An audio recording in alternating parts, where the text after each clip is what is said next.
करे तोहरे नाम के टैटू भोला जी छपैले हियो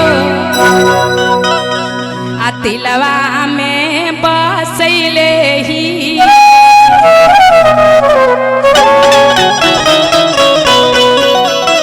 आ तिलवा के महल में बैठैले हियो। सही में दिल के अंदर भगवान के बैठैले हैं सच्चे में तो दोनों हाथ उठाई तो पूरा पूरा। अब भैया तने से भी भगवान के दिल में बसाए तो हाथ उठाइए, न तक कंगाल बसैले है तो नीचे करके रखिएगा। दोनों हाथ उठाइए चाचा जी, उठावा ना तनी मनी जोर जार के। करे तोहरे नाम के टैटू भोला जी छपैले हियो दिला में बसैले हियो जी।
पति से ज्यादा, बेटा से ज्यादा, वाह वाह।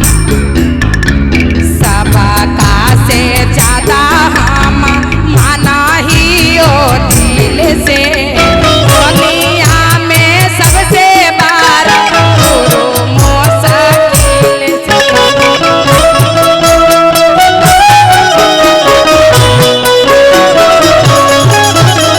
भैया बहनिया सुत दे लैले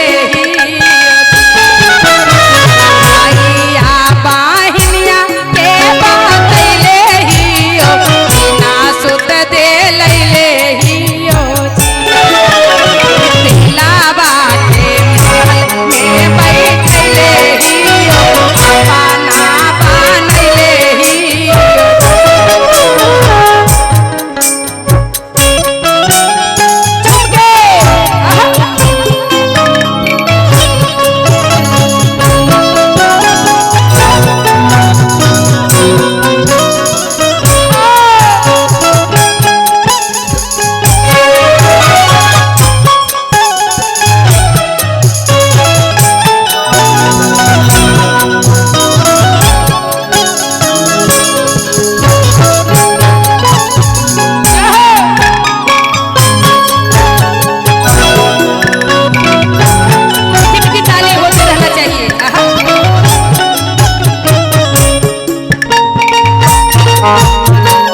बहुत बहुत के चढ़ावा है। राम जी विराज भैया जी और कहनी भगवान से कहा, एगो और हमारे भैया है जिन नामे भूला गए, लेकिन भगवान करे भोले नाम और भैया के आबाद रखे, जिंदाबाद रखे। कहनी का भैया हो, चार